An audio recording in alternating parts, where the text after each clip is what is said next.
Assalamualaikum warahmatullahi wabarakatuh. Perkenalkan, nama saya Rizky Rahmania. Saya dari Prodi Pendidikan Bahasa Arab. Saya dari kelompok 9 akan menjelaskan tentang tafsir tarbawi tentang komponen pendidikan. Bismillahirrahmanirrahim. Assalamualaikum warahmatullahi wabarakatuh.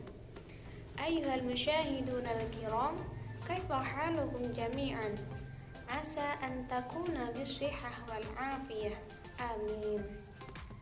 Baik, kali ini kita akan mempelajari tafsir tarbawi tentang komponen pendidikan.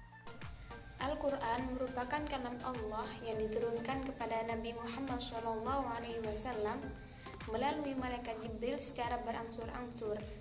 Dan Al-Quran juga merupakan kalam Allah yang bersifat kompleks. Kitab suci Al-Quran dalam berbagai ayatnya mengingatkan kepada manusia agar selalu menggunakan indera dan intelektual kita untuk merenungi dan memperhatikan semua ciptaan Allah Subhanahu wa Ta'ala, dan selalu mendapatkan ilmu yang benar dan juga selalu dekat dengan Allah Subhanahu wa Ta'ala. Maka dari itu, kita akan membahas ayat, tafsir, dan asbabun nuzul yang berkenaan dengan tafsir tarbawi tentang komponen pendidikan. Baik, pembahasan kita yang pertama yaitu ayat tentang pendidik dan peserta didik. Ayat ini terdapat pada surah Al-Baqarah ayat 124 dan juga terdapat pada surah Ali Imran ayat 113.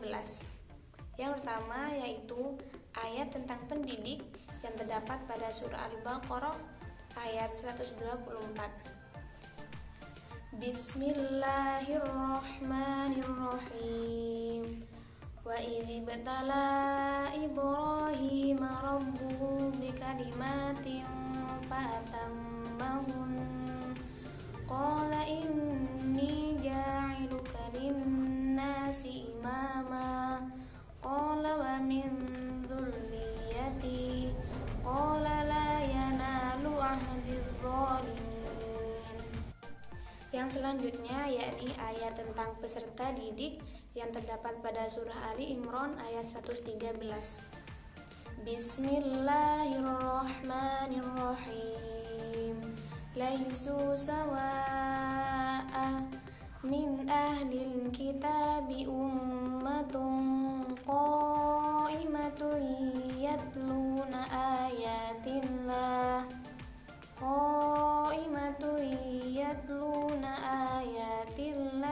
ana al-laili wa hum yasjudun.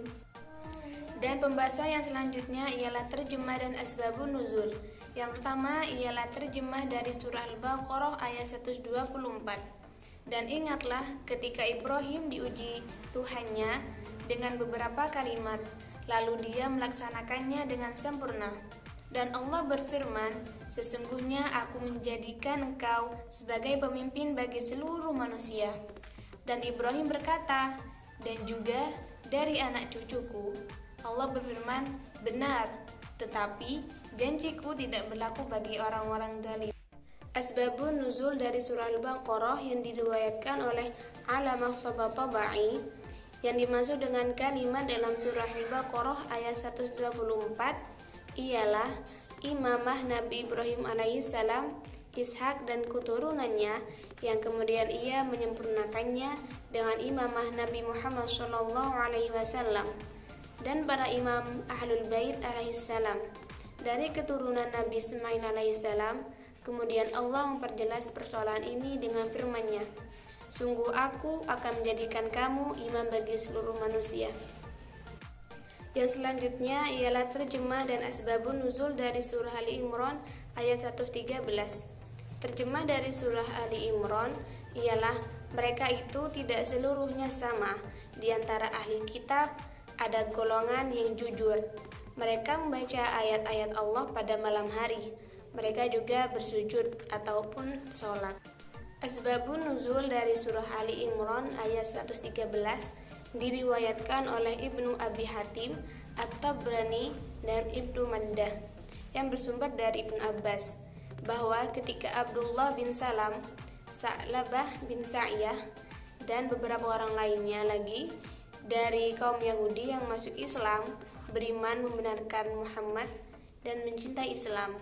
Berkatalah pendeta-pendeta Yahudi dan orang-orang kufur di antara mereka, tiada akan imam kepada Muhammad dan pengikutnya kecuali orang-orang yang paling jahat di antara kami, karena sekiranya mereka itu orang-orang yang paling baik di antara kami, tidak akan meninggalkan agama nenek moyangnya dan pergi ke agama lain.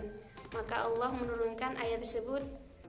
Pembahasan yang selanjutnya ialah pengertian pendidik dan peserta didik. Pengertian pendidik dalam pengertian yang sederhana, guru adalah orang yang memberikan ilmu pengetahuan kepada anak didik. Guru dalam pandangan masyarakat Islam adalah orang yang melaksanakan pendidikan di tempat-tempat tertentu. Tidak mesti di lembaga pendidikan formal, tetapi bisa juga di masjid, di musola, di rumah, dan sebagainya. Dan yang selanjutnya ialah pengertian peserta didik. Peserta didik adalah seorang individu yang tengah mengalami fase perkembangan dan pertumbuhan baik dari segi fisik dan mental maupun pikiran. Tayyib, farubama hayada faqat minni wa aqulu syukran jazilan ala istima'ikum wa ihtimamikum wa akhirul kalam wassalamu alaikum warahmatullahi wabarakatuh.